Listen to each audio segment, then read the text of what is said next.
Hello and welcome back, everyone. Thank you so much for being here, and a special thank you to every single one of you who has become a subscriber on Substack, Patreon, here on YouTube, or who has otherwise supported my work. I appreciate every single one of you. In a surprising but not entirely unexpected development, President Trump just announced that he will speak directly with Chinese President Xi Jinping this coming Friday, September the 19th. This is expected to be a significant moment, an important event in ongoing negotiations over TikTok, trade, and the broader U.S. China relationship. This follows the announcement by U.S. Treasury Secretary Scott Bessent that a framework agreement has been reached to keep TikTok operating within the United States. However, I also want to point out that Trump mentioned that he is ready to ban TikTok in the United States if a deal doesn't go through, if the negotiations fail. According to Bessent, the deal still remains in a draft format. It is centered around one major theme, which is ownership divestiture. In very simple terms, the Chinese parent company of TikTok, ByteDance, would need to cede control of the app's US operations to American hands. Now, there's a lot to be said about this draft agreement from a political point of view, of course, but that will be reserved for the next video. According to Bessent, the framework is for it to switch to US-controlled ownership. That change is required under a bipartisan national security law, which mandates TikTok be sold or shut down.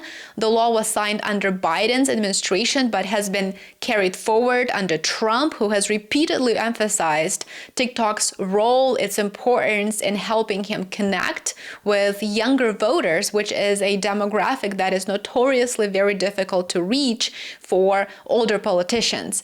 In a post on Truth Social on Monday, September the 15th, Trump confirmed the call. He said, "I will be speaking to President Xi Jinping on Friday. The relationship remains a very strong one." 3 exclamation marks, classic Trump. But beyond the punctuation, there is a real shift in tone here, and hopefully you can notice that too. He's now effectively saying that I want cooperation over confrontation.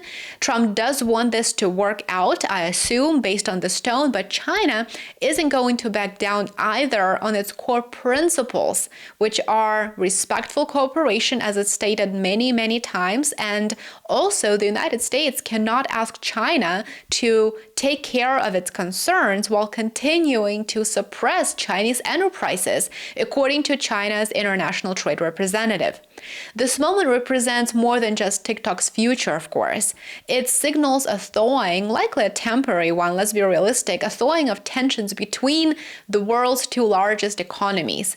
For months, Beijing and Washington have been entangled in aggressive posturing, sanctions, and retaliatory investigations. Just last week, China launched 2 new probes into the U.S. semiconductor industry, and that followed the United States expanding its entity list to include 23 more Chinese companies that are now deemed national security risks.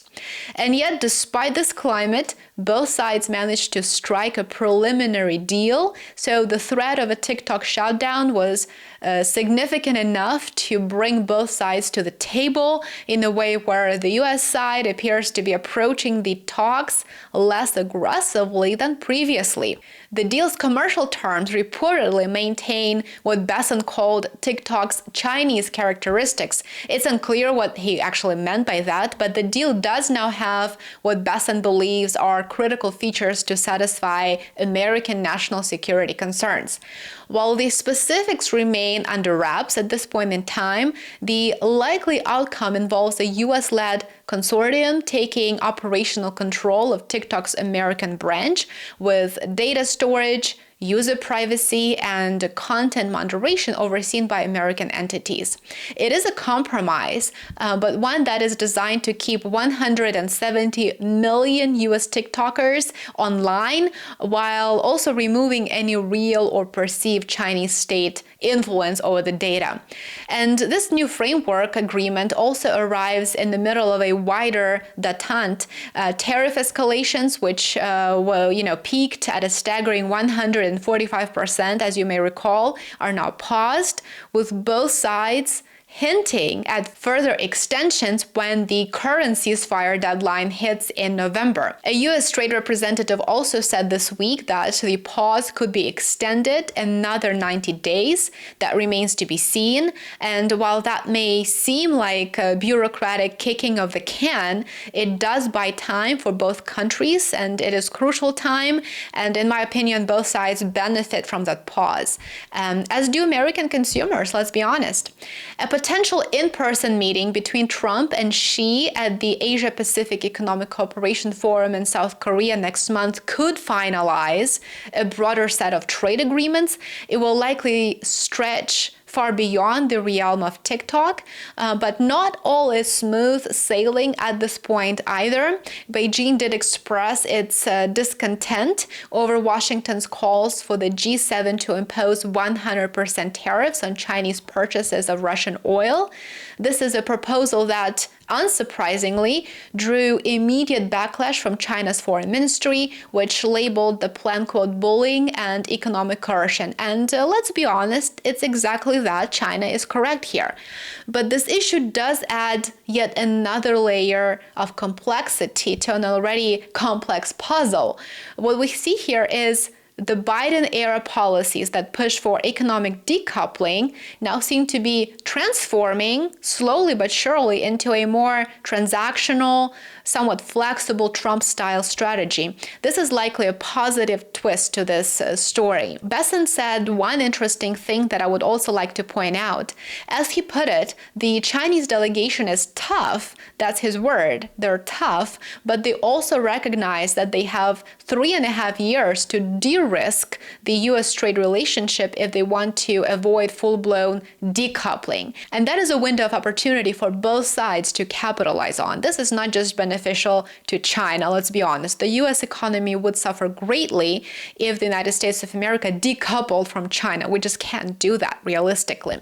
TikTok may be the headliner here, but export controls, semiconductors, and strategic tech access are the real elephants in the room. Those are the big issues that need to be resolved. Chinese officials raised concerns this week about expanding American export controls, which many in Beijing see as an effort to contain China's technological rise. In response, Besson noted that while TikTok was the central focus of the Madrid talks, the next round of trade negotiations is already being planned, and it will likely take place at a different location in about a month. Whether that coincides with or leads into the Asia-Pacific Economic Cooperation Forum in South Korea, that remains to be seen. The stakes could not be higher. A successful TikTok deal could pave the way for deeper cooperation, hopefully, or at the very least, it would buy more time for both sides. Now, a collapse in these negotiations could lead to further tariffs, more tag bans, rare earth minerals export controls, and a rapid deterioration in economic relations between the two sides. For now, Friday's call between Trump and Xi will be the key moment to watch. It'll be really interesting to see what comes out of it. If a formal agreement is announced, it will represent a rare diplomatic win for the United States and for China.